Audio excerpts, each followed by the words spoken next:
Рахмат, Данияр Элмекович. Саламатсыздар, мурат депутаттар, урматтуу чакырылгандар. Жеңиш Барпиевич, мына биз сиздин азыр айткан, берген баяндамаңыздан бардык нерселер ушу көчүрүш керек деп атасыздар. Бирок мына МЧС министринин орун басары канча жыл болду иштегениңизге? 25 жыл болду. 25 жыл болуптур.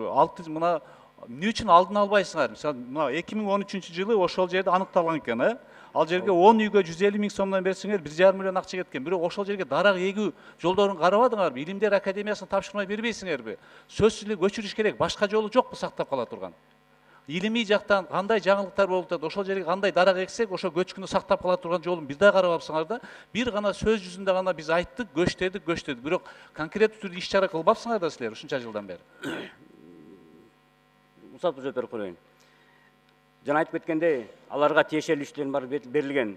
Эми алар, например, жанакы көчпөй атса, мал мен аны сурай элекмин. Илимий жактан ошол тоолорду көчпөй турган кандай жолдор бар эле? Көчүрбөй турган, сактап кала турган. Андай эме бүгүнкү күндө андай ыкмалар жок пока.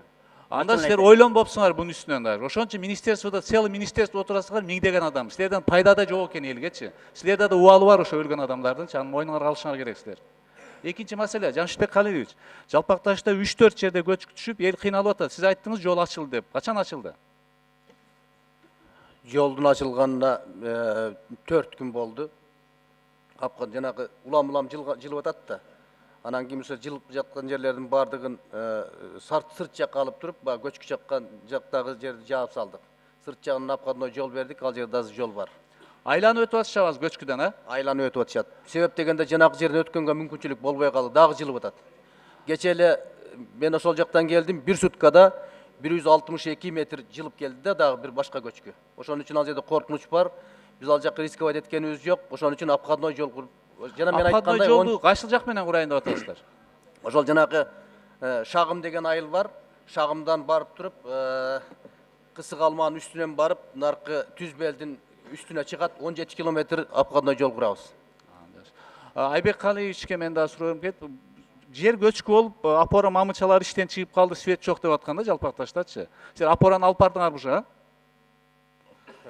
Бүгүнкү күндө атайын керектүү запастардын баарын тең чогултуп, ошо өзгөн ресимде толуктап койгон болчубуз. Ушу кооптуу болгон жерлерде баары тең каралган. Ал жерде чындыгында абдан оор акыбал болуп атат. Жанакы бүт баары тең колго орнотуп атат. 1-май күнү кечки саат 8-де Жалпакташка толугу менен свет берилди. Бүгүнкү күнү мынакей азыр мен дагы маалымат алдым. Түшкө чейин ушул өйдө жакта турган 66 палаткага толугу менен свет берилет.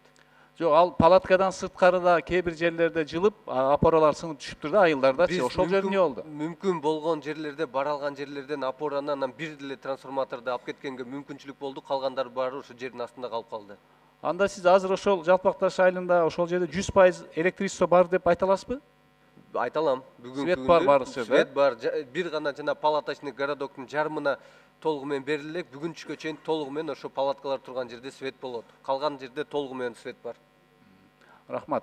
Данияр Элмекович, мен да азыр айтып кетейин, сунуш катары биз Илимдер академиясына тапшырма беришибиз керек. Ал адамдар көчүргөндөн башка да кандай жолу бар?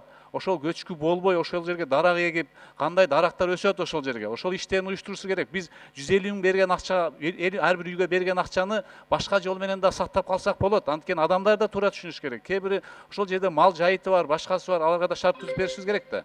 Ошону бүгүн токтомго долбооруна кошумча кошуп койсоңуздар. Рахмат.